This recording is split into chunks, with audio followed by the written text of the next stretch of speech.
Gracias por venir. Hoy arrancamos la charla del SESMA del 2015, dedicado al triunfo de la Unión Soviética sobre el nazismo, el 70 aniversario. Contamos con la presencia de Koki Rangi, antiguo delegado del Partido Comunista Argentino en la ex Unión Soviética.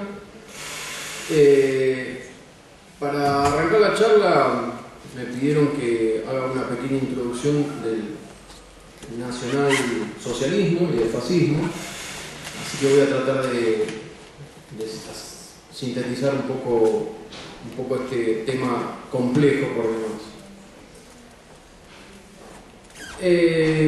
Para abordar el tema, lo que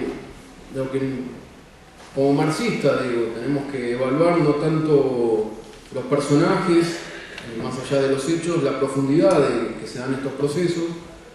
Por lo tanto, quería analizar el desarrollo histórico por el cual se dieron y los aspectos en el cual se fueron desarrollando y las diferencias de estos distintos regímenes, que lo podemos llamar autoritarios, militaristas, pero que tienen ciertas similitudes y ciertas diferencias.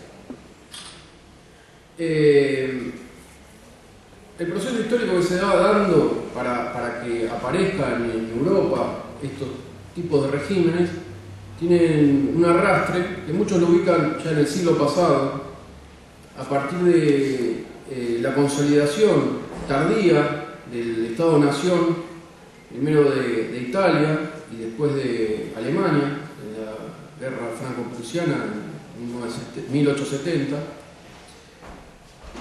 donde la burguesía y el Estado-Nación que se van formando llegan tardíamente a crearse, a sacarse el lastre de encima de las monarquías y del sistema servil feudal, por lo cual aparecen en el plano mundial retrasados en la conquista de nuevos mercados, y por supuesto de nuevos mercados estamos hablando también de materias primas para el desarrollo de esa incipiente industria.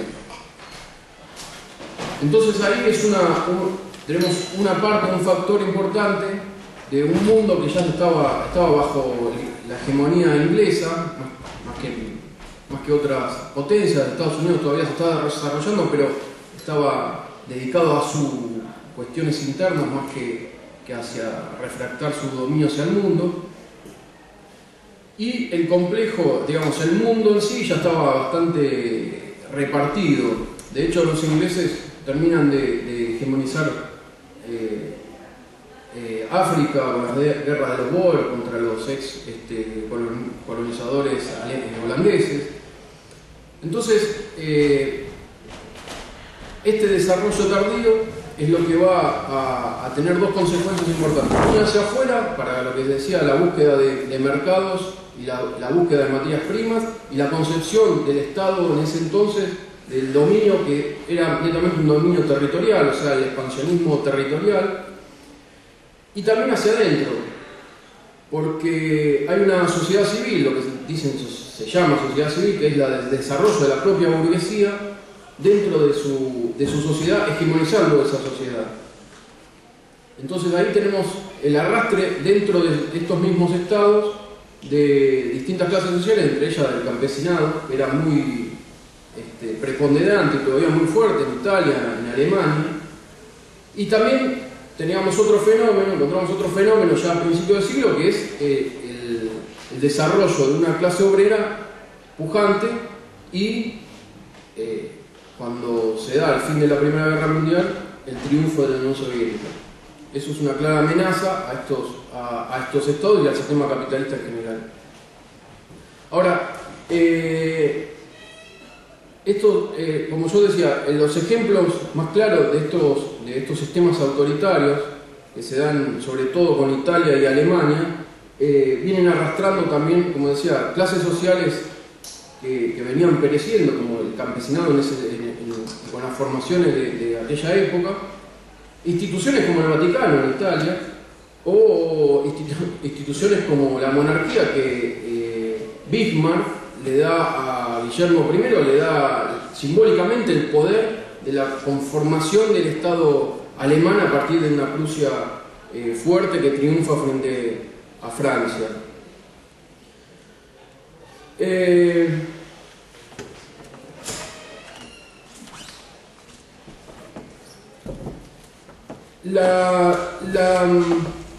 La Primera Guerra Mundial es parte de este desenlace que va a terminar con los sistemas, con las viejas monarquías que quedaban dando vuelta, el Imperio Austrohúngaro, bueno, la monarquía a la que cayó el zarismo en Rusia, el Imperio Otomano, y va a ser una de las expresiones de cómo la burguesía trata de encontrar y de expandir su dominio, cada burguesía nacional, y va a llegar a las confrontaciones y va a llegar a distintas alianzas que se van dando en un tipo de diplomacia que arrastraba la vieja diplomacia monárquica, secreta, donde cada uno hacía un montón de acuerdos que estaban interrelacionados. Entonces Italia podía hacer un acuerdo con Rusia, podía hacer un acuerdo con Francia, podía hacer un acuerdo con Alemania, y a la larga podían saltar de bando y terminar en distintas situaciones. Cuando termina la Primera Guerra Mundial, con Alemania claramente derrotada, Italia también, si bien se pasó de bando y termina siendo del bando ganador, termina pagando las consecuencias de esa guerra, termina entrando en crisis su sistema económico, y Alemania también. Alemania, cuando es derrotada en el Tratado de Versalles, donde tiene una intervención el presidente norteamericano Wilson, les imponen a Alemania unas sanciones muy grandes, muy complejas, que le arruinan su propia economía. De hecho, le sacan los territorios de Alsacia y Lorena, le sacan el cordón, la parte del cordón industrial, le sacan los yacimientos de carbón. En esa época el carbón era fundamental para la energía industrial. Le ponen el pago de indemnizaciones y los limitan en su desarrollo militar. De hecho, los buques tenían una determinada cantidad de tonelaje, no le permitían desarrollar más de ese tonelaje, los ejércitos también, y así sucesivamente.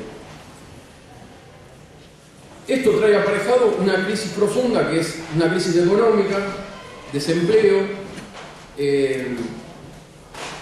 que hace que dentro de la propia Alemania específicamente, el movimiento obrero y el Partido Comunista, a través de la Liga Espartaquista, tenga preponderancia y empiece a avanzar sobre el gobierno alemán, que a través de estas crisis empieza a tener bastante peso. Otro factor, como había mencionado, es el triunfo de la Revolución Rusa, que impacta directamente en el corazón de todo el sistema capitalista, pero sobre todo en los países europeos, por la clara cercanía y las fronteras que tenía. El país más grande del mundo, bajo el dominio de la clase obrera rusa, de los bolcheviques, después del Partido Comunista, es una amenaza para todas las burguesías, pero sobre todo para estas burguesías débiles de estos países que llevaron adelante o conformaron su Estado en forma tardía. Entonces, tenemos en este Tratado de Versalles que Wilson impone y se constituye una sociedad de las naciones. Se le trata de decir a los países derrotados o en crisis, como Alemania, Italia, bueno, los periféricos de España, de Europa, como España, Portugal, terminan diciendo: bueno, miren, ustedes tienen que ser buenos, tienen que dar elecciones, libertad de expresión, tienen que ser demócratas. Y la burguesía de estos países le estaban diciendo: sí, todo muy lindo, pero ustedes lo pueden hacer porque ya hicieron todo lo que nosotros necesitamos hacer, ustedes lo hicieron en el siglo pasado. Ustedes mataron a quien tenían que matar, domesticaron a la clase obrera, pusieron sindicatos, gobiernos mafiosos, manejados por mafiosos, restringieron todo lo que tenían que restringir, su poder, su hegemonía interna es fuerte, y próspera, y nosotros tenemos una crisis que nos está prendiendo fuego el país y estamos débiles. Por lo tanto necesitamos que el gobierno esté en manos de militares que hagan lo que ustedes ya hicieron, que masacren a la clase trabajadora, y encima tenemos al lado a la Unión Soviética. O sea, ¿qué quieren? ¿Que seamos libres? ¿Que le dejemos libertad? No. O sea, necesitamos delegar ciertos espacios de poder a una camarilla militar que haga el trabajo que ustedes ya hicieron en el siglo pasado y nos dé la hegemonía dentro de nuestro territorio. Pero además, nosotros cuando tengamos esto ya consolidado, vamos a ir a disputarlo a ustedes los mercados, porque es el espíritu de la burguesía. Nosotros queremos expandirlo, y para expandirnos necesitamos el espacio vital, ese que decía Hitler, el Lebensraum. Necesitamos eso que son nuestros mercados. Entonces ahí está la consonancia, ¿no? Un poco del nazismo con la propia concepción de la burguesía.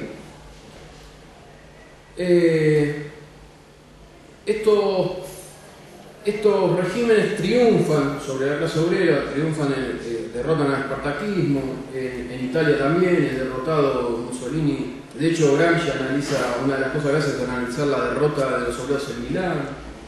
Se hacen con el Estado y a partir de ahí empiezan a construir la hegemonía en sus propios territorios, en el cual tienen los aspectos de ese Estado. Es un Estado absolutamente intervencionista en el sentido económico y keynesiano, dirige la economía y obviamente la burguesía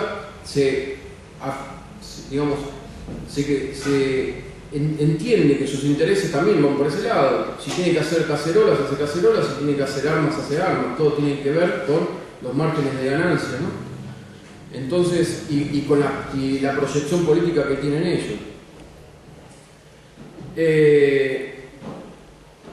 A partir de esto, empiezan, digamos, estos es donde se consolidan estos regímenes, pero igualmente tienen algunas diferencias, digamos, entre lo que es el fascismo alemán, el falangismo español y el nazismo en Alemania y el fascismo portugués. Las igualdades de estos regímenes tienen que ver con que tienen un corte netamente militarista. El tronco de su dominio es militarista, justamente porque lo que había dicho anteriormente, que la sociedad civil era débil, el desarrollo de la burguesía era débil y necesitaba la ley de la violencia, del ejercicio legítimo de la violencia del Estado, ¿no? Como decía Weber. Por otro lado, es un Estado antiliberal.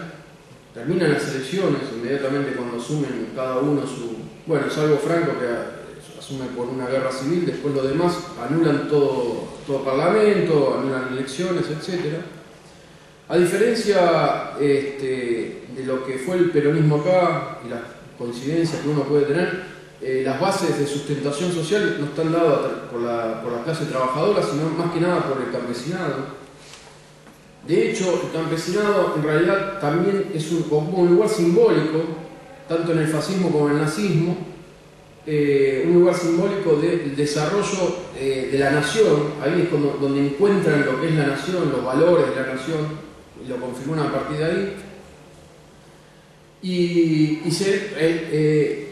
ellos se consideran una élite que es la representante de esos intereses de la nación. El Estado es posterior a la nación, o sea, la nación tiene que ver con una construcción que es casi eterna, que surge naturalmente, que son todos iguales con una misma cultura, una misma lengua, y en el caso del nazismo con una misma composición biológica. Y tanto los fascismos como el nazismo se entienden así como los verdaderos representantes de esa nación, y cuyo Estado tiene que representar a esa nación que no ha sido representada. Por eso anulan todo lo que tiene que ver con las anteriores instituciones de corte burguesa democrática. Como había dicho, bueno, es fundamental el tema del militarismo. Y se fundan esta idea de la nación a través de siempre de la construcción de un mito fundador del Estado que representa a esa nación que fue negada anteriormente. La idea de este Estado intervencionista parte también de la crisis del 29 y cómo el liberalismo político y económico fracasó en su anterior desarrollo, a partir del siglo XIX hasta el crack del 29, y por lo tanto la necesidad de que el Estado intervenga en la economía termina degenerando en Europa estos tipos de regímenes, lo que estaba comentando, por las particularidades, mientras que en otro, como en Estados Unidos, desarrolla lo que es el New Deal, que es la concepción más socialdemócrata de la intervención del Estado. Esto es justamente por una cuestión de que el Estado, al quebrarse la sociedad, la organización social por esta crisis, el Estado tiene que intervenir y salvar esta organización.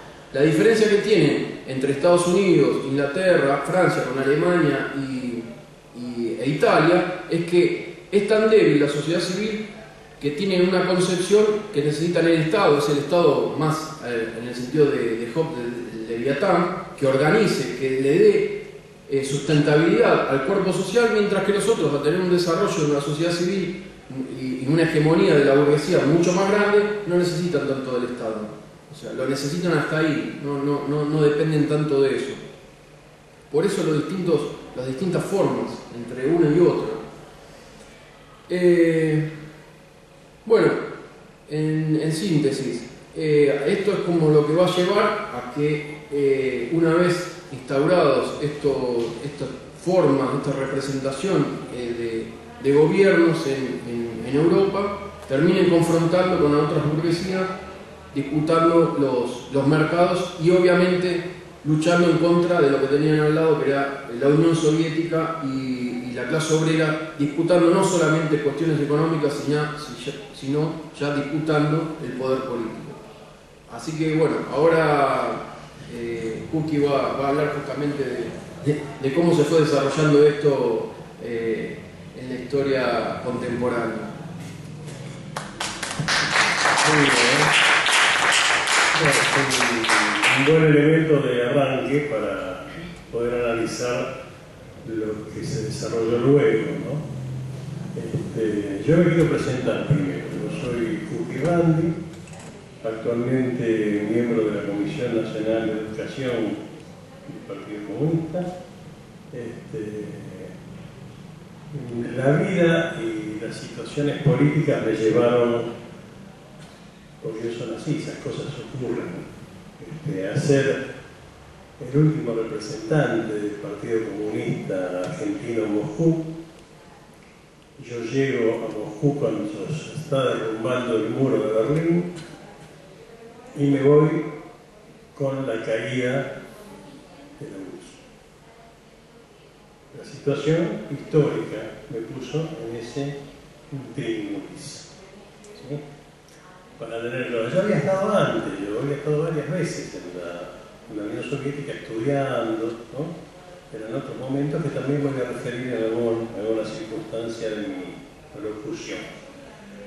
Que no va a ser una introducción larga, voy a tratar de que sea breve, y para poder desarrollar preguntas, en todo caso, de inquietudes que tengan los compañeros en relación a esto. Por eso digo que es muy bueno lo que el camarada brindó como contexto, pero yo quiero agregarle a ese contexto, porque me parece esencial, el significado del siglo XX.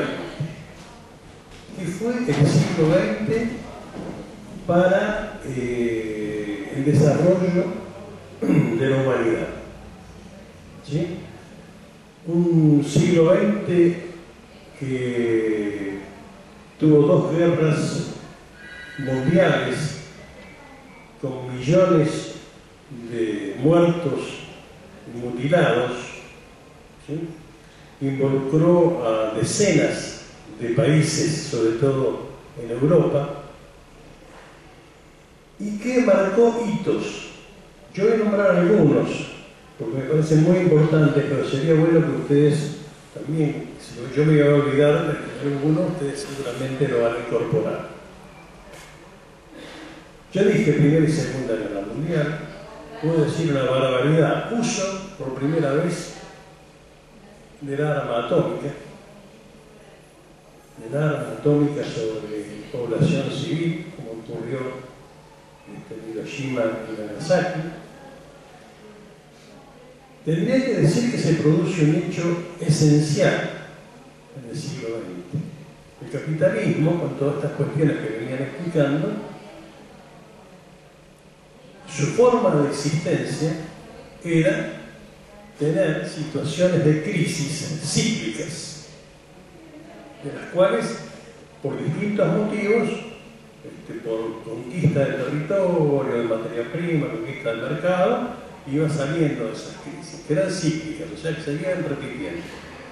Ocurre un hecho en Rusia, que es el comienzo de la crisis estructural del capitalismo. Ya no es una crisis cíclica, es una crisis estructural de la cual no ha salido ni va a salir. No ha salido ni va a salir de esa crisis estructural, porque ese hecho de la revolución socialista de octubre mostró un camino posible de reemplazo, aunque fue un intento, después me voy a referir en el sentido de que, y hago la pregunta a todos, ¿es posible generar un cambio de régimen en un solo país? Yo estoy convencido de que no. Tiene que ser una suma de regiones, de países que simultáneamente encaren el proceso de transición de una sociedad que no termina de morir y de otra superior que no acaba de nacer, que para nosotros es el socialismo. Pero entonces se da este hecho de la revolución socialista de octubre en el siglo XX, que implicó la crisis estructural del capitalismo. Y en una obra maravillosa, Lenin comienza a definir en su obra El imperialismo cómo se transforma el régimen de dominación capitalista en el capitalismo financiero, o sea, la fusión del capitalismo industrial con el capital bancario. Y eso se ha acentuado de tal manera hasta la actualidad que yo me atrevo a decir que mientras exista sobre la tierra el capital financiero, mientras exista ese capital financiero dominado por la principal país terrorista del mundo actual, que son los Estados Unidos de Norteamérica, van a existir brotes permanentes de intentos de resurgimiento del fascismo. O sea, esa creación lógica, porque el capitalismo se mueve por leyes internas, ¿no? De que sea el capital financiero el que domine el mundo, trae aparejado muerte, destrucción, ocupación de países, bombardeo de población civil. Podemos nombrar las últimas cosas que conocimos nosotros en relación Irak, Afganistán y otros países, Libia y otros países, ¿cómo? Les importó muy poco bombardear y liquidar, y matar y asesinar a población civil. Bueno, ese país, rey de la democracia, que está matando a un negro todos los días. Todos los días matando por el odio racial que nunca pudo superar, y porque es un sistema totalmente injusto, y quizás sea el régimen más atroz que ha existido desde la división de la sociedad en clases. Entonces, mientras exista esta situación de la existencia del capitalismo, en el sentido de su concentración financiera, mientras exista el imperialismo, siempre va a estar presente la posibilidad de desarrollo del fascismo. Eso hay que tenerlo muy claro. Y con el fascismo no se debate. Con el fascismo no se discute. Al fascismo se lo extermina. El fascismo se lo liquida. No hay ninguna otra forma de resolver la problemática de injusticia social que hoy impera en la mayor parte del mundo. Y yo decía, ¿qué otras cuestiones hubo en el siglo XX que marcaron un siglo extraordinario? Yo decía la Revolución de Octubre como el hito principal. Estuvo la Revolución Mexicana, estuvo la Guerra Civil Española, que después nos vamos a referir un poquito, porque fue en todo caso un teatro de operaciones del nazismo y del fascismo para probar el armamento que tenía prohibido en el Tratado de Versalles, y con la anuencia de sus enemigos entre comillas, que eran sus aliados, que permitieron desarrollar ese armamento y probarlo de una manera muy brutal en la España republicana, porque estaba dominado por Franco, que era un fascista. Y probó, entre otras armas, la nueva aviación fascista, que fue la que liquidó, bombardeó Guernica. Estamos en un lugar de cultura, ¿sí? Ustedes recuerdan Guernica, la pintura de Picasso, la destrucción que implicó esa población sagrada para los vascos, ¿no? Pero tuvimos otras cuestiones en el siglo XX. En el siglo XX estuvo la Revolución China. Revolución China. ¿Y cómo logró en un periodo breve de menos de 70 años convertirse hoy, en el año 2015, en la primera potencia económica del mundo? China, que perdió durante la Segunda Guerra Mundial a 20 millones de habitantes. Nosotros decíamos que la Unión Soviética perdió 27 millones, de los cuales 9 eran soldados, eran parte del Ejército Rojo.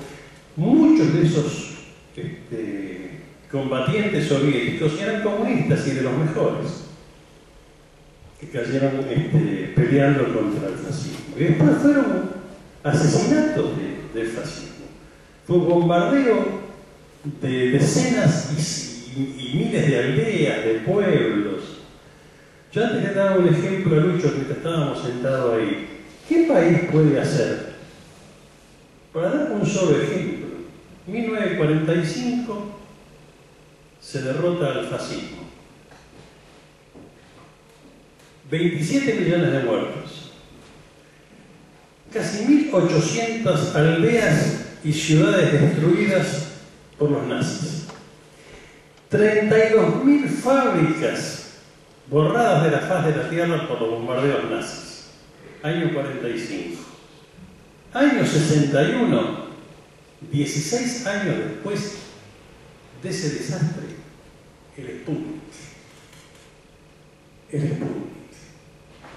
Con toda la implicancia que tuvo eso. O sea, ese país logró cosas, yo diría que es muy difícil la comprensión si no se entiende que era un país que fue del arado de madera al Sputnik, que fue en la preparación universal de su población en el sentido de una cultura, una nueva cultura, y de intentos de modificar esa sociedad injusta que realmente venía desde la época del zarismo.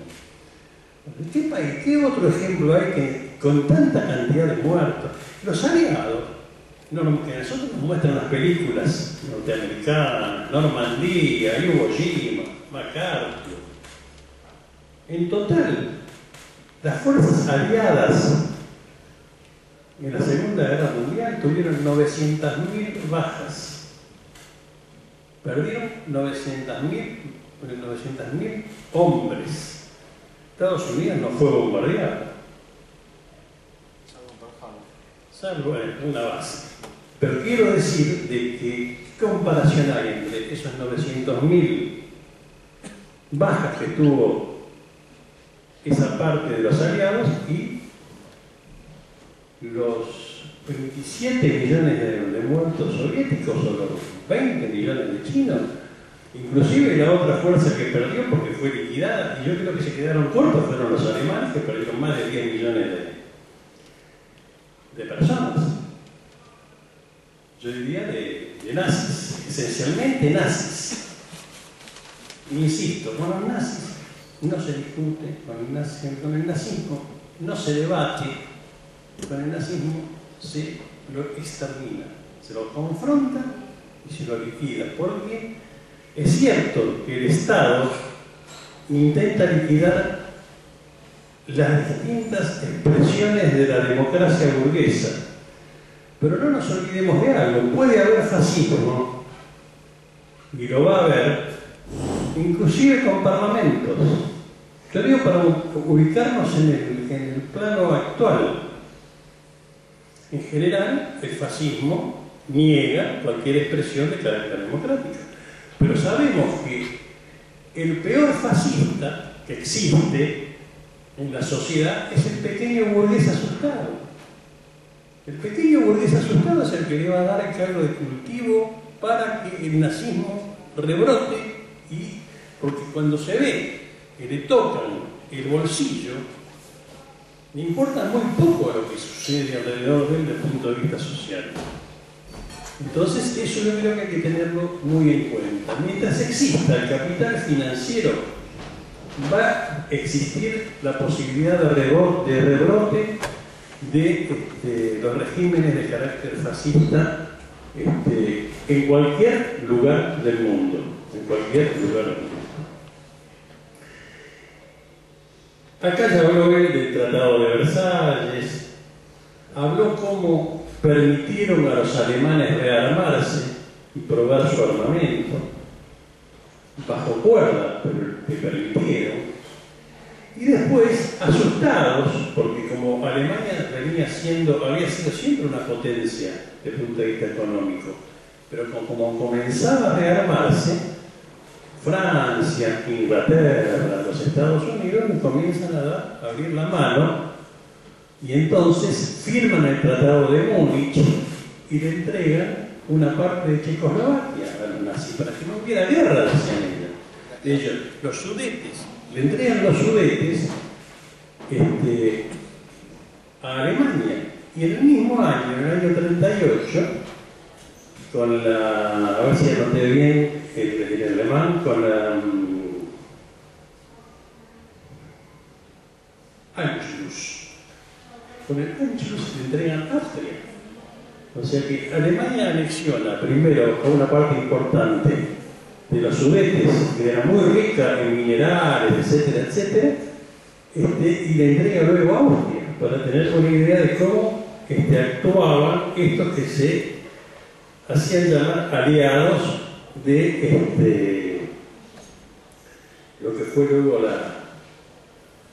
la alianza con la Unión Soviética. Ahora se han descubierto, no hace mucho, papeles de la inteligencia británica que dicen lo siguiente, que Churchill lo firma, que hubiera sido muy importante que cuando los soviéticos venían avanzando, ya eran imparables, ya después de Stalingrado, ¿no?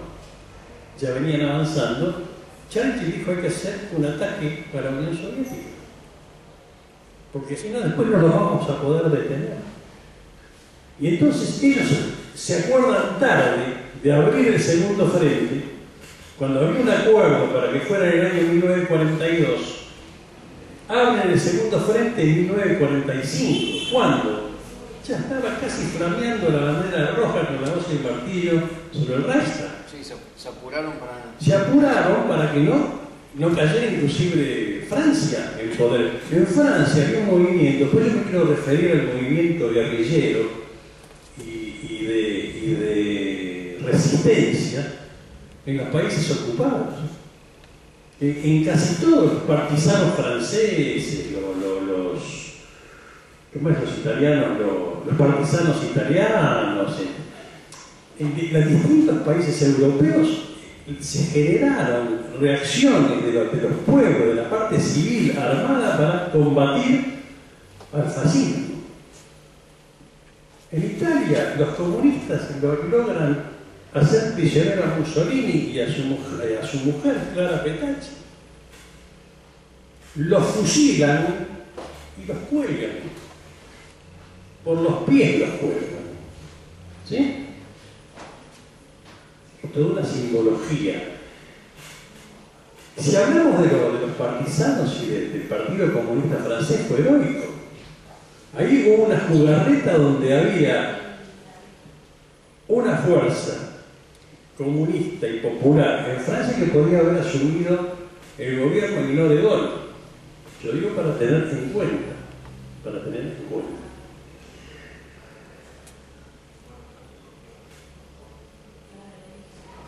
Ahora, ¿por dónde seguir todo esto? Yo me gustaría plantear, antes de entrar en algunas cuestiones que me tocó vivir, esta parte de esas batallas, de las batallas que se dieron en el territorio soviético, no porque haya estado en la batalla, tengo unos años, pero no, sino porque me tocó pasar por ahí y observar y sentir en carne propia las atrocidades del fascismo. Pero antes de eso, sería bueno recordar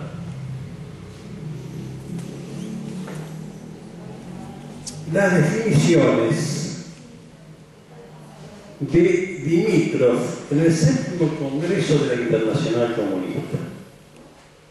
Yo creo que no hay mejor definición sobre el fascismo que ese documento que yo recomiendo leer, por lo menos la primera parte, donde él define al fascismo de la siguiente manera. Dice: el fascismo en el poder, como acertadamente lo ha caracterizado el 13 Pleno del Comité Ejecutivo de la Internacional Comunista, es la dictadura terrorista abierta de los elementos más reaccionarios, más chauvinistas y más imperialistas del capital financiero. Eso es el fascismo. Y como existe capital financiero, por eso hay rebrote del fascismo. Por eso hay rebrote del fascismo en Ucrania. En Ucrania hubo colaboracionistas de los nazis, como fue Stefan Bandera, que era un asesino de lesa humanidad que trataron de salvarle la vida desde la Iglesia Católica hasta los aliados que participaron allí. Voy a decir algo que por ahí a alguno no le gusta. En Croacia apareció otro colaboracionista, asesino de lesa humanidad, que fue Ante Pavelić. ¿Saben dónde terminó Ante Pavelić? Asesor del primer gobierno peronista. Ante Pavelić, criminal de guerra, recogido por el Vaticano, que tenía causas para ser fusilado y exterminado, llega, como llegaron otros a la Argentina, Prievsky, Eichmann y otros, llega a la Argentina, pero no solo llega a la Argentina, sino que se convierte en uno de los asesores políticos del primer gobierno peronista. Por favor, documentos. No estoy diciendo yo. Documentos. Constitución del primer gobierno peronista. ¿Quiénes eran los que componían los ministerios y los asesores? Ahí va a aparecer este muchachito de Ante Pavelić. Ahora, ¿qué otras cuestiones se pueden plantear?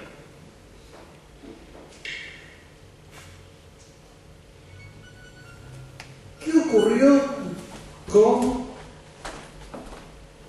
el nazismo en Alemania y el apoyo que tuvo de los principales consorcios y empresas imperialistas mundiales? Ustedes conocen, esto es una data muy importante, yo les digo de la página esta de la CHE. en Facebook, ¿quiénes aparecen ahí apoyando el régimen de Hitler? Vamos a nombrar algunos. Primero, beneplácito de la Iglesia Católica. Ustedes recuerdan Pío XII bendiciendo los tanques alemanes en Roma cuando los nazis invaden Italia. ¿Qué cosa? Bueno, por eso digo, ¿qué diferencia con el Papa Francisco, no? Para hacer una pequeña perlita. Pío XII bendiciendo, tirándole agua bendita a los tanques alemanes que invadían Italia. Hugo Boss, que fue ¿cómo se dice? Los que hacen ropa, ¿cómo se llama? Diseñador. Moderno. Fue el que diseñó y vistió para el ejército famoso en el mundo, al ejército alemán. Un editor, a ver si lo nombro bien, Bertelsmann, publicó las obras que instruyeron a los oficiales nazis por millones de libros en Alemania. Los aviones nazis volaban con el combustible de la Standard Oil, que hoy se llama Exxon y Chevron. Le daban el combustible para que volaran y bombardearan y atacaran al resto de Europa. Yo digo cómo son los negocios, lo que es el capital financiero para tener en cuenta, ¿no? ¿En qué andaban el ejército nazi? En los camiones y los jeeps de la Ford. ¿Sí? Henry Ford fue ejecutor de una obra, de un libro que se llama El Judío Internacional, que fue la obra que inspiró a Hitler, ¿no?, en su racismo antijudío. Pero Hitler no solamente tomó el libro de Henry Ford, sino que lo condecoró a Henry Ford. Para tener una idea. Lo mismo hizo con el presidente de IBM, porque el presidente de IBM le daba la data de los judíos que había en Alemania. ¿Sí? La Rockefeller Foundation financió investigaciones raciales y racistas de la medicina nazi. Todos los experimentos de la medicina nazi, cuando tenían un hacedor económico que era la Fundación Rockefeller.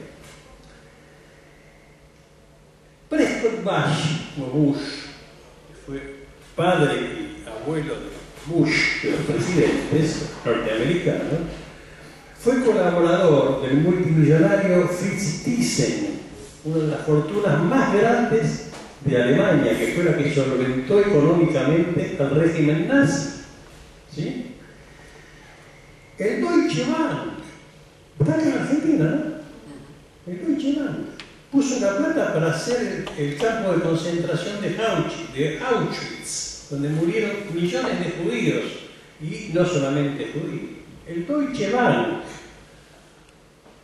puso la platita para hacer Auschwitz. El consorcio Farben, que fue un gigante de la industria química, después se llamó Bayer, BASF y otros nombres, usaba como conejillo de indias a la gente que hacía trabajar en montones de aspectos para enriquecerse, y luego los mataba con el gas que fabricaba.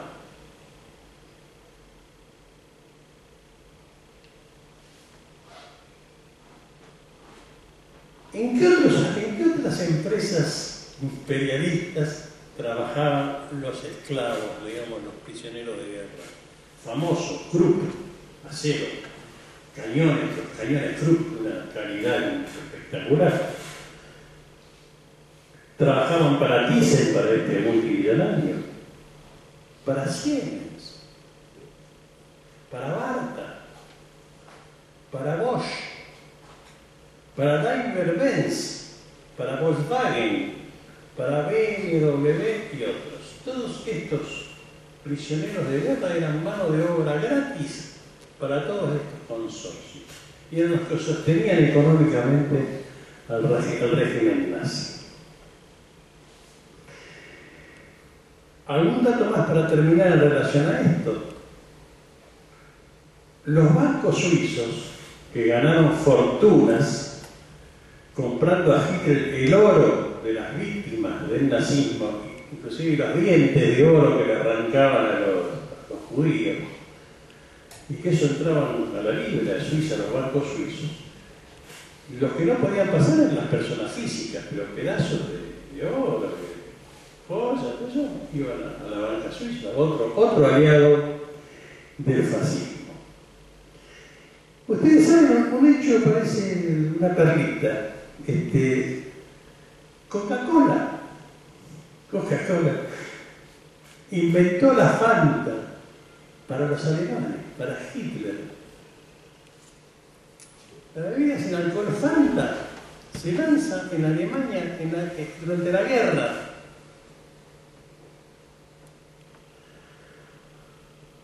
Bueno, Unilever, Westinghouse, General Electric, etcétera, etcétera, etcétera. Inclusive ITT, después de la guerra, es recompensada porque había perdido, por los bombardeos aliados habían sido destruidas algunas de sus fábricas y se le indemniza por sus servicios prestados.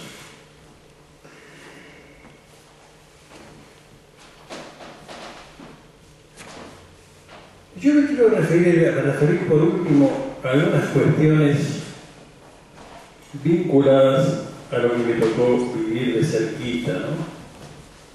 Yo creo que acá hubo un hecho esencial desde el punto de vista de la confrontación. La madre de todas las batallas, la batalla de Moscú. Los alemanes,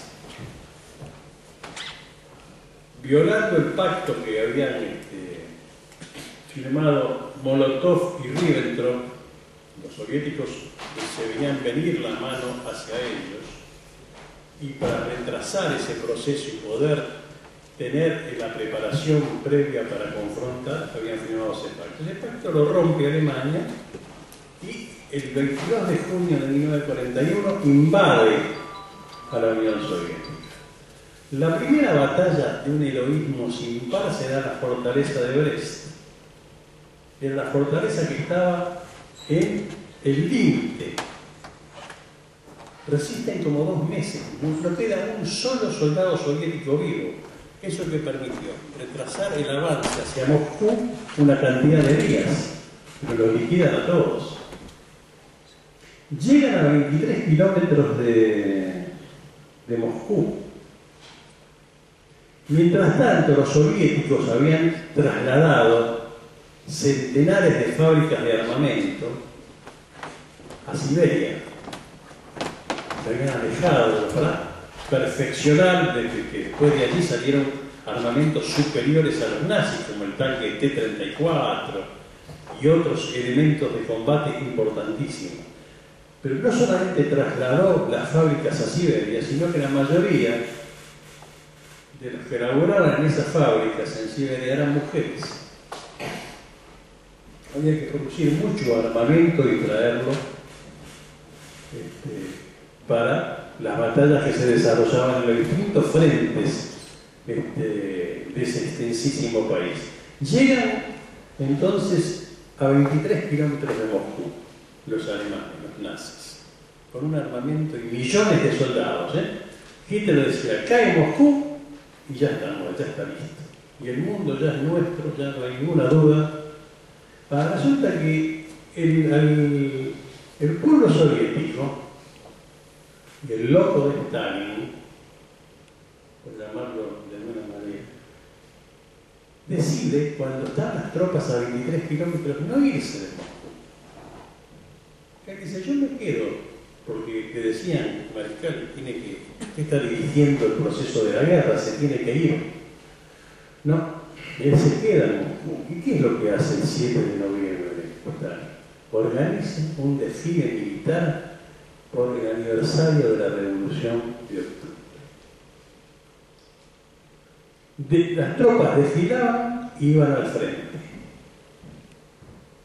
Ese impacto moral y de decisión política, yo creo que fue uno de los elementos más destacados de la participación del Ejército Rojo en la guerra.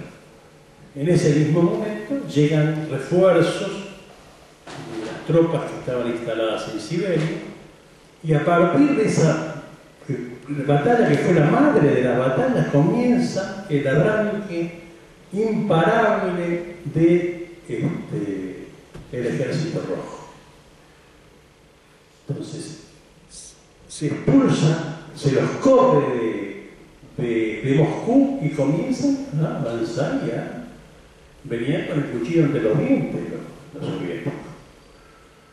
Entonces, tienen que liberar Leningrado. Leningrado hubo casi 600.000 muertos por hambre, porque los alemanes la bloquearon a Leningrado, no había forma de que pasaran alimentos. Yo estuve en el cementerio de Piskariovo, donde ves fosas comunes, y vos entras en un silencio sepulcral y te pasan un corazón latiendo. Está amplificado, un corazón que late. Es lo único que se escucha.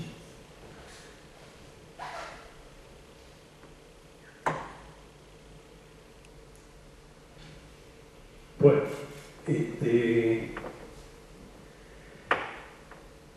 eso era el fascismo, es el fascismo.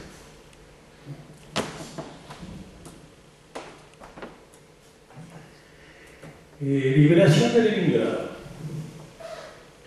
La lucha por Stalingrado, que fue lo que definió, que en mi opinión definió el resultado de la Segunda Guerra Mundial, la Gran Guerra Patria. En Stalingrado se luchó casa por casa, calle por calle.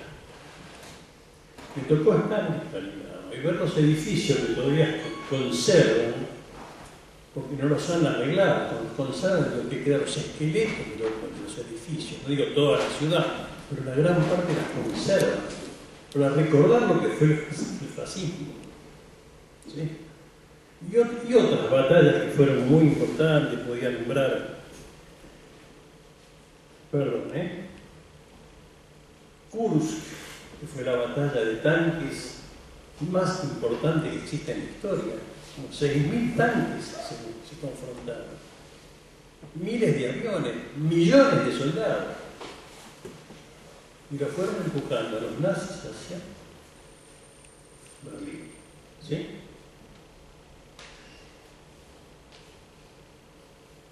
Odessa, Kiev. Pero ahora resulta que el fascismo en Ucrania trata de renacer cuando fue el Ejército Rojo el que los liberó y evitó una mayor masacre de los alemanes y de los colaboracionistas como bandera al interior de Ucrania. Y la batalla de Berlín. Una estrategia militar de Zhukov, que era el principal comandante del Ejército Rojo, que yo digo que muchos de los nazis que estaban ahí se hicieron encima, porque Zhukov empleó esa artillería que todavía hoy se usa de manera más moderna, las Katyushka, que eran lanzacohetes múltiples, y grandes focos, había unos reflectores que iluminaban, que enseguecían a los alemanes, lo destruyeron. Destruyeron todo lo que pudieron destruir. ¿Sí? Y plantaron la bandera del proletariado en el Reichstag. Mientras esto ocurría, se apuraban, digamos, el desembarco en Normandía para que los soviéticos no siguieran avanzando. Pero ¿a qué costo? Yo digo, ¿a qué costo se logró esta victoria, ¿no? Esta victoria.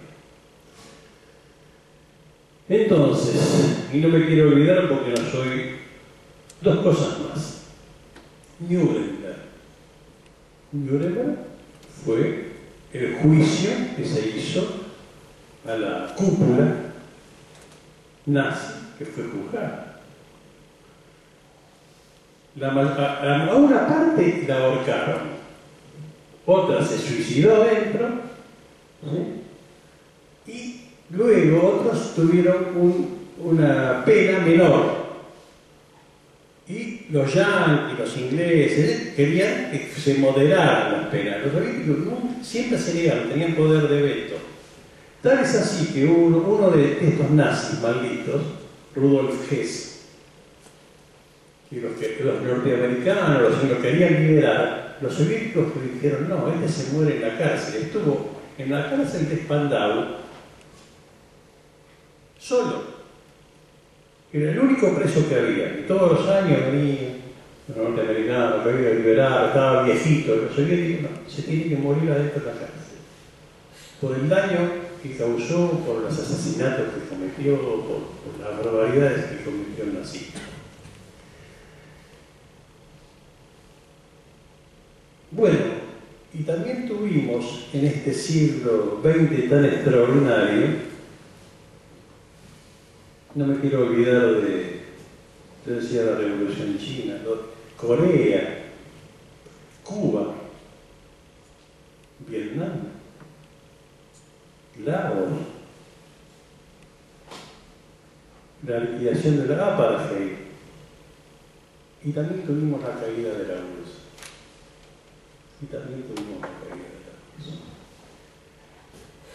Entonces yo me hago la siguiente pregunta para terminar. Y tratar de responder lo que pueda responder. Lo que no pueda responder no lo voy a responder porque no soy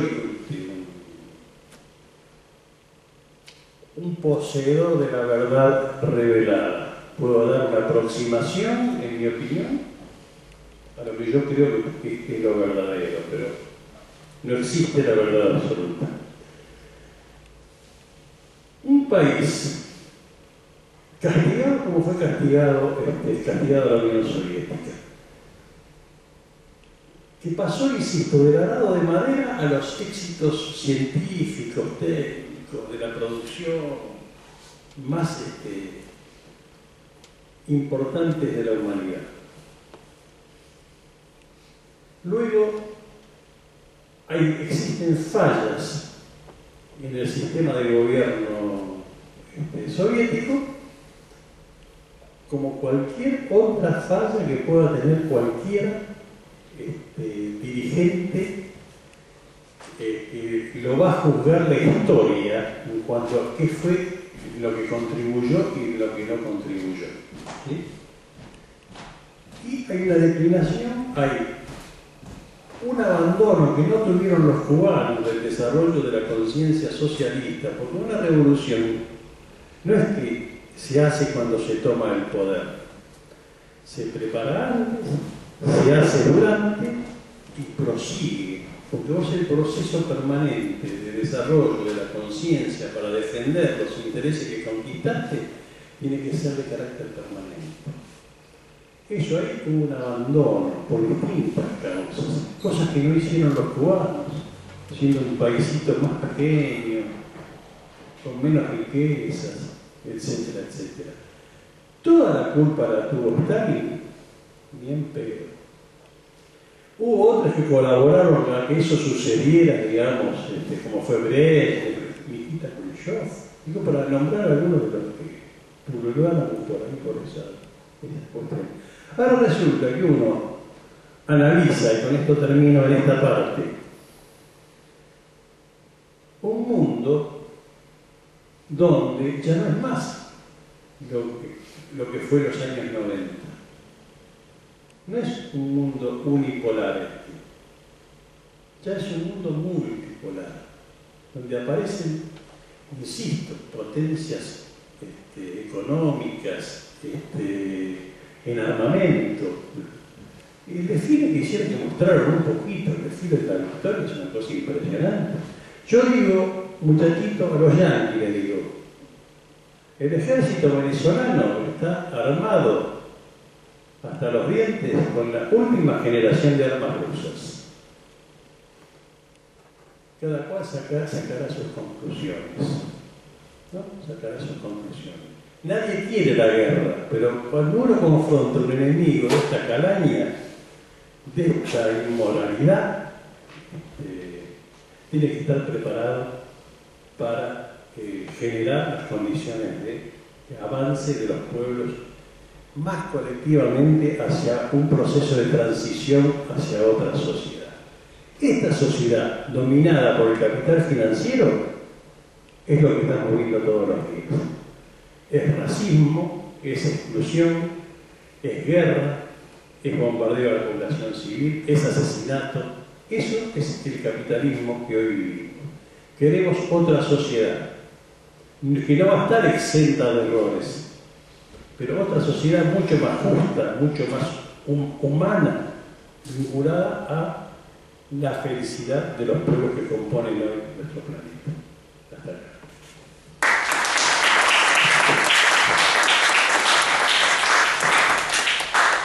Bueno, ¿alguna pregunta? ¿Alguien que quiera comentar algo de la charla? Yo, por lo pronto, tomando lo que decía Cookie, este análisis que venía al caso, que él decía de analizar los errores o no que tuvo la Unión Soviética, que tuvo Stalin, y estas paradojas que se dan dentro del propio marxismo, de entender a las individualidades como que son las que llevan adelante los procesos, por lo tanto son culpables o no son culpables de nada. Es una cuestión más religiosa que marxista. O sea, es una estupidez buscar a un tipo y decir, este es bueno, este es malo. Como si el que triunfó uno sobre el otro fue porque este era más turro y este era más bonito. No son así. O sea, un marxista no habla así. Eso lo puede hablar adentro un Vaticano, pero no un marxista. Hay que analizar los procesos. No gana uno sobre otro porque es más hábil el tipo. Lo gana porque hay todo un proceso atrás. Entonces empecemos a ser un poquito más marxistas. Y analizando obviamente los errores, las crisis y todo lo que vino después. Pero por otro lado quería decir, todos los procesos que se vinieron dando en la historia de la humanidad, que cambiaron la historia en esa suerte de desarrollo dialéctico con esos nodos que dan una síntesis y que transforman el curso de la humanidad, todos en lo particular terminaron derrotados y se universalizaron. Un ejemplo, hay un montón, pero para no aburrir. La Revolución Francesa. La Revolución Francesa fracasó y si uno se ponía en el siglo XIX, en 1815, a decir, che, a ver, qué buena que estaba la Revolución Francesa, qué bueno los burgueses, los locos están metidos en pequeños sectas, en lojas masónicas y ahora florece la Santa Alancia. ¿Qué me estás hablando? No existe eso, no se acabó, fue un fracaso. La Revolución Francesa en el siglo XIX, en 1815, fue un fracaso. ¿Y qué nos dijeron a nosotros en la década del 90? No, fue un fracaso la Unión Soviética. Bueno, todos los procesos es como una cuestión dialéctica, se niegan en lo particular y se universalizan por lo positivo en lo universal y cambian el rumbo de la historia. Y la Unión Soviética es una experiencia más en lo que es el movimiento obrero, en lo que son los partidos de izquierda. Es un proceso más y es un antecedente y es una experiencia. Una experiencia que toma las clases sociales, igual que la tomaron la burguesía. La burguesía toma experiencia, también es un error pensar que la burguesía es siempre la misma tonta, ¿no? Que repite los errores, que no entiende, no, son más piolas. Un ejemplo que analizamos con Lucho, cuando se hace una caricatura de Macri, ¿no? Por ejemplo, para traerlo a la realidad. Macri, un tontito. No es ningún tontito. Un tontito no gana la selección en capital. Los tontitos son los que le dicen tontito a él. Analicemos las cosas un poquito más en profundidad y veamos lo que hay atrás de él. No hay un tontito, no hay un tontito que lleva adelante lo que se está llevando adelante ahora, ni había un tontito, un loquito que estaba llevando adelante un régimen como el nazismo. Hitler y los nazis representaban algo. Lo que yo traté de analizar era eso. Porque Hitler, acá afuera puede haber un montón de Hitler dando vuelta por ahí. El problema es por qué Hitler termina representando lo que representó en una sociedad que se dio, y eso es lo que se trató de explicar al principio. Por eso se dio esto, y por eso se da por la concepción misma de lo que es el capitalismo. Cuando necesita dar garrote, da garrote; cuando no necesita, te da la libertad de expresión o te dan algunas libertades, nada más. Y después los capitales se acomodan. Los que mueren, mueren, y los que no, los otros se acomodan, como dijo Cookie. Habían algunos que, como en el casino, ¿no? Jugaron toda la ficha y alguna ganó. Ford después terminó premiado en Estados Unidos. Y si ganaban los nazis, ya lo habían premiado los nazis. Así que bueno, y después también lo que pasó en la URSS con el frente occidental, que no se abrió durante años, que Stalin se lo reclamó constantemente a Truman y a Churchill, estaba dentro de la estrategia misma de ellos. Ellos lo dijeron, y lo decían en los medios, y lo dijeron en el Congreso: nosotros tenemos que esperar que se maten entre estos dos para después nosotros dominarlo. Entonces esos son los grandes humanistas, los que defienden la vida, los que estaban esperando que se mueran por millones, porque por no entrar ellos a abrir el frente occidental, ¿cuántos millones de soviéticos murieron? Entonces ellos usaron dentro de la estrategia que tenían, usaron esta táctica para después decir, creo que era Churchill que lo decía: bueno, si vemos que va ganando los nazis, los tenemos que derrotar a estos; si vemos que vienen los soviéticos, tenemos que derrotar a los soviéticos. Pero la idea es que se terminen de destruir entre ellos y después dominamos nosotros.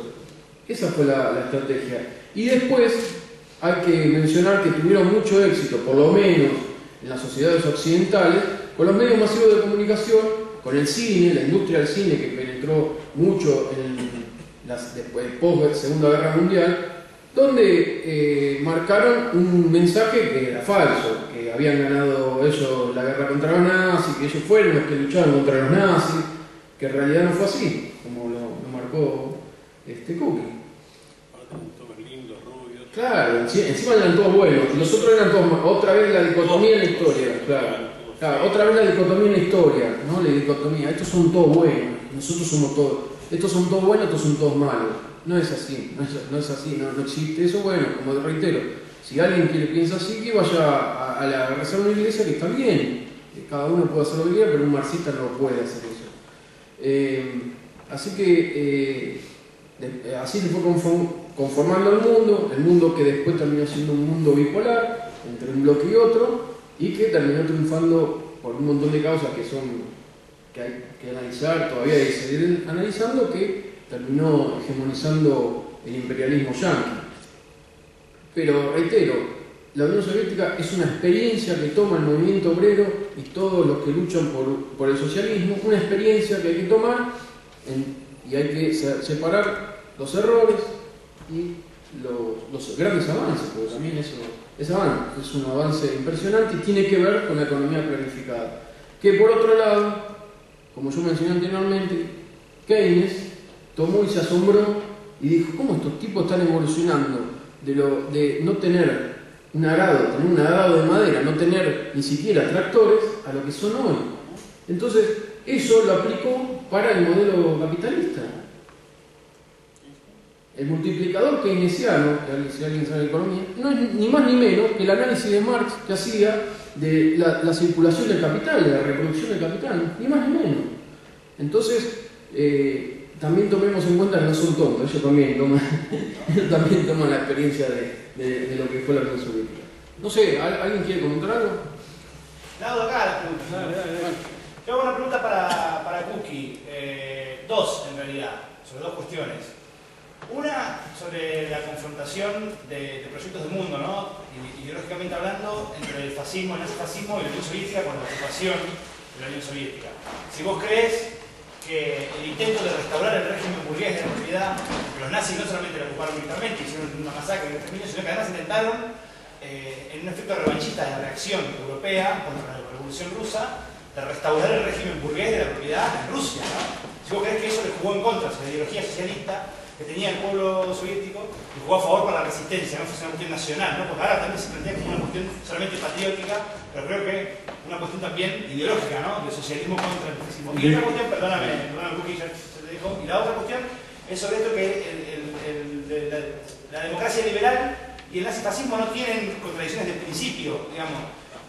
Quizás dos ejemplos que no se tocaron mucho, uno de la Guerra Civil Española, como la democracia liberal inglesa, norteamericana y particularmente francesa le niega, le da la espalda a la República, que era un gobierno democrático, ni siquiera un gobierno socialista, y después, por ejemplo, para poner un ejemplo posterior a la guerra, la utilización de la inteligencia alemana e italiana del fascismo y del nazismo en la operación Gladio, por ejemplo, contra el Partido Comunista de Italia, ¿no? Como otros ejemplos de colaboracionismo ya.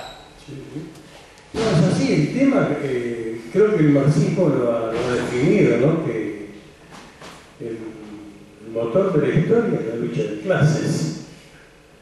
Mientras exista el explotador y exista el explotado, va a haber una confrontación sin fin por ver quién triunfa. El objetivo de los, no solo de los nazis, porque los nazis fueron el ariete del capital internacional, e insisto, ya en la etapa del capitalismo financiero, para modificar el régimen social. Ellos, como se les crea esta situación donde un país se levanta y estructuralmente puede demostrar que puede generar un régimen superior al capitalismo, había que destruirlo. Pero no solamente destruirlo físicamente, destruirlo en el plano de la conciencia socialista, del desarrollo, de las conquistas que habían tenido millones y millones de personas. Es lo mismo que yo no lo nombré. Hay un libro que estamos leyendo con Norma que lo recomiendo, que es por el porqué de las armas, que es la historia de Guatemala desde los mayas hasta la actualidad. Entonces uno dice, otro de los aportes de los soviéticos fue la lucha contra el colonialismo, la destrucción del colonialismo, sobre todo en África, creo que lo dijimos. Yo me enteré leyendo y investigando un poquitito que ¿saben cuántos africanos trasladaron los españoles y los portugueses al continente americano? En la medida que iban exterminando a los pueblos originarios en la explotación de la riqueza, que se habla de los 60 millones de exterminados aquí de los originarios, en los barcos esclavistas de África al continente trasladaron 103 millones de africanos. Una parte importante se fue a pique. No llegaron, otros se enfermaron, pero los otros. Por eso también acá hay una población negra vinculada a distintos países donde pudieron asentarse de otra manera. Pero eso es el capitalismo, eso es la acumulación originaria del capital. Pero quiero decir que hoy nuevamente los africanos van por el Mediterráneo para ver si pueden conseguir mejores condiciones de vida, y ahora hasta parece que han aprobado que se hundan. Ya ni siquiera rescatarlos. Ya han decidido varios países, ni siquiera hay un rescate. Son basofias. Bueno. Entonces quiero levantar también esta virtud que ha tenido este sistema, porque no se la bancaron de que un país, insisto, atrasado económicamente, lograra e instalar, digamos, la conciencia de millones de personas, no solo de ese país. Porque hubo un auge de todo el desarrollo de las luchas obreras y populares muy grande dentro de la crisis general del capitalismo. El ejemplo de la Revolución de Octubre impactó e impacta hoy en millones de conciencias de seres humanos que quieren otro mundo, que quieren otra sociedad. Tuvo ese objetivo. liquidar. La otra pregunta que me hiciste. La otra pregunta sobre el colaboracionismo previo ya, digamos, de la democracia liberal en no respaldar a la República Española y después en aplicar la inteligencia italiana y alemana a la Operación Gladio del Partido Comunista Italiano. Yo digo, cuando uno habla del fascismo, a veces, o del nazifascismo, lo simplifica planteando que es un régimen que elimina cualquier tipo de elemento del dominio burgués. Hay una frase de Marx que es extraordinaria. La mejor forma de dominación que encontró la burguesía es la República Democrática. ¿La repito? Eso que implica que el fascismo va a actuar también a través de parlamento, no es lo habitual, pero va a tratar de instalarse también con sus aliados en la sociedad civil y sobre todo aquellos pusilánimes de los sectores de la pequeña y mediana burguesía que cuando ven que hay un manguito que se les va y hay crisis y hay situaciones complicadas, son caldo de cultivo para que esas ideas extremas, nacionales entre comillas, ¿no? Nazi con alias, ¿no? Se puedan imponer sobre los intereses de las mayorías populares y fundamentalmente de los trabajadores, porque si hay un objetivo del fascismo es liquidar los intereses de los trabajadores, que se conviertan en trabajadores esclavos.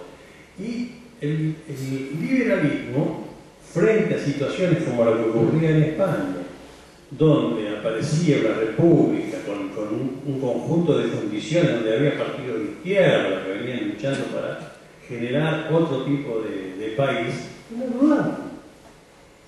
dudaron. Así como Pétain en Francia, que abrió la puerta a los nazis, hubo otros ejemplos, digamos, para generar situaciones para liquidar a los comunistas en todas partes del mundo.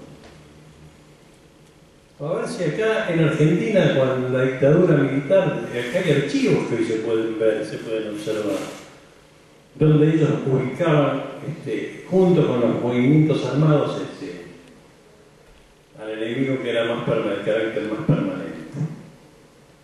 Entonces digo, tener en cuenta eso, tener en cuenta que lo que significó la Unión Soviética, no solamente en el proceso de su duración concreta histórica, sino en lo que sembró en la conciencia de millones y sigue sembrando millones y millones de personas, de seres humanos, de trabajadores, es algo extraordinario, que es parte del futuro triunfo que vamos a obtener. Yo no tengo ninguna duda que el mundo va a ir girando en la medida que haya más países, más regiones que vayan generando las condiciones de políticas anticapitalistas e ir reemplazándolas con políticas de nuevo tipo. Acá cuando se hace la crítica sobre China, sí, pero si China es capitalista, entonces se olvidan de algunas cosas. Lo principal de la propiedad en China es estatal, es social. Las empresas privadas están controladas por el Estado. La forma de gobierno de la República Popular China es la dictadura democrática revolucionaria del pueblo. Esa es la definición de la forma de gobierno. La ideología que está en la Constitución china por la cual ellos se rigen es el marxismo-leninismo. Yo digo, por eso muchas veces en el plano de la propaganda nosotros tenemos que estar por ahí, nos han ganado. Nos han ganado la batalla cultural, nos han ganado. A ver, ¿dónde hay?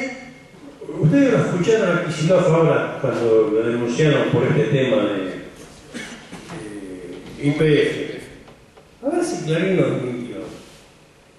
Porque es fácil.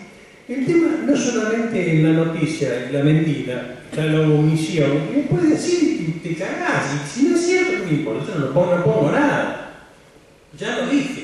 Y si yo lo dije, hay muchos que se lo morfan. Ese es el rollo de miente, que algo queda. Bueno, eso es una realidad que ejerce los medios de comunicación, que son muy poderosos. El cine es muy poderoso. Hoy, con todos los instrumentos que tiene el enemigo, desde el punto de vista de la nueva tecnología, etc., no tenemos también saber aprovecharlos. Aunque fue una herramienta creada para en el aspecto militar, eso hay que saber aprovecharlo para saber cómo se usa esa herramienta. Saber usar la herramienta, no decir esta herramienta no sirve para ti, no. A ver cómo vos confrontás en todos los planos con este enemigo tan cruel y tan jodido que hay, insisto con la idea. Con estos tipos no se discute. No estoy diciendo que no discutamos con el almacenero de la esquina o con el empleado, no. Con estos tipos que dominan, digamos, el mundo desde el punto de vista de los intereses más concentrados, no hay debate. Hay confrontación, hay lucha y hay que ganar esa batalla.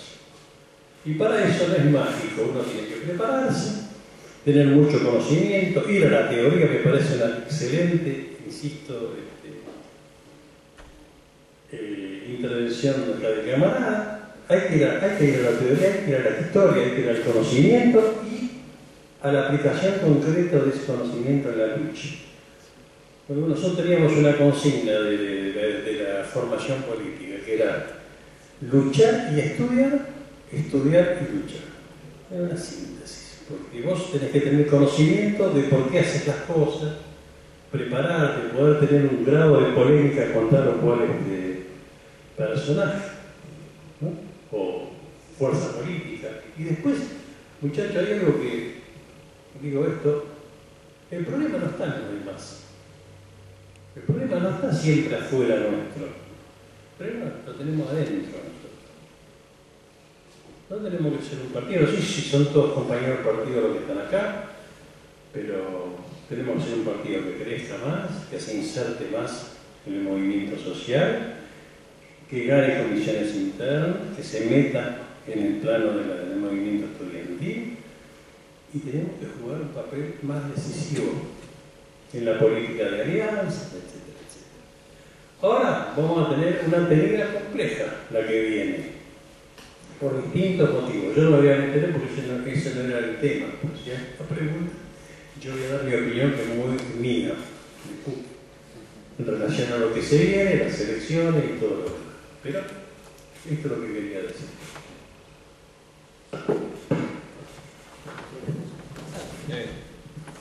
Puntual, vos pudiste estar ahí desde el proceso en Rusia y hablando un poco de esto de la pérdida de la batalla cultural y la influencia del cine y los medios.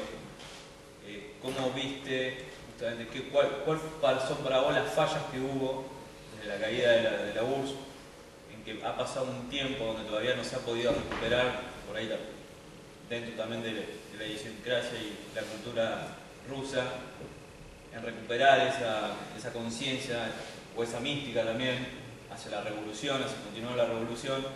¿Y cómo ves por ahí hoy donde han tomado por ahí esto que vos decías de ir ocupando espacios, donde han ido ocupando medios con cadenas, con información, con medios alternativos donde uno también puede conocer otra realidad? ¿Y cómo ves eso en el presente hoy, en un país con extensión y con también influencia que está recuperando poco a poco en la presencia internacional? Mira, es una muy buena pregunta, porque nosotros sufrimos una derrota. No vamos a negarlo, es innegable. Ahora, ¿qué fenómeno se produce? O sea, ¿cómo incidió la nueva cultura de carácter socialista, marxista, leninista, en ese pueblo, para que hoy todavía, yo también comentaba, todos los desfiles del 9 de mayo, el ejército va con la hoz y un martillo? El himno que se canta en la Unión Soviética es el himno de la Unión Soviética, no de Rusia. Hay un conjunto de elementos de carácter cultural que se ha trasladado de generación en generación. Ahora están más viejitos muchos de los que cayeron, ¿no? De los veteranos de guerra, pero ellos han dejado sembrado un orgullo y ¿cómo puedo decir? Un respeto histórico por lo que se logró quitar en el mundo. 27 millones de muertos implica que casi prácticamente todas las familias soviéticas hayan tenido que ver con la Gran Guerra Fría. Entonces, yo creo que hay elementos que sostienen para los BRICS.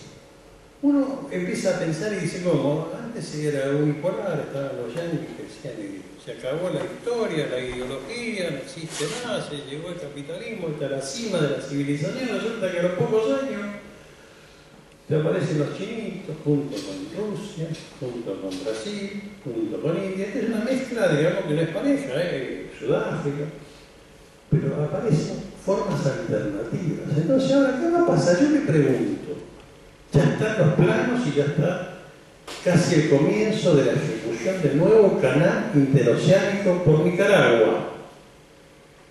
Los yanquis defienden el canal de Panamá, ¿sí? Pero resulta que a pocos kilómetros de ahí, los chinitos, le van a hacer un canal muy superior al canal de Panamá. Por el calado de los barcos. Ahora, yo eso lo observo y no es que me río, digo, eso no será causa de una probable guerra y agresión, pero la van a hacer, los chinos están decididos a hacerlo. Hubo declaraciones conjuntas de China y Rusia diciendo que no van a permitir que ninguna fuerza extranjera ingrese a Venezuela. Entonces, algo ocurre en el mundo desde el punto de vista de que este enemigo, yo a veces pregunto, si hubiera existido la Unión Soviética al día de hoy, los yanquis podrían haber invadido Irak, podrían haber invadido Afganistán, podrían haber hecho lo que hicieron en Libia, no, ni un pelo. Porque había un equilibrio distinto. Hoy comienzan a acomodarse los porotos, como dicen, los melones en el camión, y entonces comienza a aparecer un grado de correlación de fuerzas, ¿no? Todavía favorable al imperio por el tema del armamento. Los chinos, que son muy pacientes, que tienen, no sé, 6.000 años de paciencia, que inventaron todo lo que existe sobre la Tierra, copian el armamento. Y los rusos están haciendo lo mismo. Ojo, no porque uno haga un planteamiento guerrerista ni armamentista, sino que vos, cuando tenés que defender intereses muy importantes, vos tenés que defenderlo con un incidente. Si mañana viene tu patrón, vos estás en un tallercito y te dice, mira, Lucho, vos, ¿cuándo trabajás? Hasta ahora 8 o 10 horas. Tenés que trabajar 15. Y te voy a dar 2 pesos más o no te voy a dar nada. O sea, vos tenés que defenderte. ¿Cuál es el arma de los trabajadores para luchar por su salario? La huelga, el paro, la organización. Esencialmente la organización. Entonces, cuando vos decís que tenés que estar preparado para confrontar con estos tipos, implica, ¿qué va a hacer la comunidad negra en Estados Unidos? Voy a matar a un otro. Voy a matar a un otro más. Afrodescendiente. Todos los días. Entonces, eso que el racismo, viva la democracia norteamericana, todo esas mentiras que están influenciadas por los medios de comunicación, que te lo muestran, ¿viste? Presidente negro. ¿Desde cuándo? Obama, Premio Nobel de la Paz. Yo digo la verdad que hay cosas que son, y la gente se lo morfa eso. Mucha gente, no digo todos, se lo come. Como diciendo, mira qué bien que sea Premio Nobel de la Paz. Un negro está matando a su propia población, permitiendo desastres. Entonces hay que darle mucha importancia a los medios de comunicación, a los programas alternativos, a difundir más el periódico, a ganar más conciencia en que tenemos que ser parte del cambio necesario para que el mundo sea más feliz. Bueno, Kuki, gracias por venir, gracias por inaugurar este año del SESMA y bueno, gracias a todos por haber participado y nos esperamos en otra próxima charla. Gracias.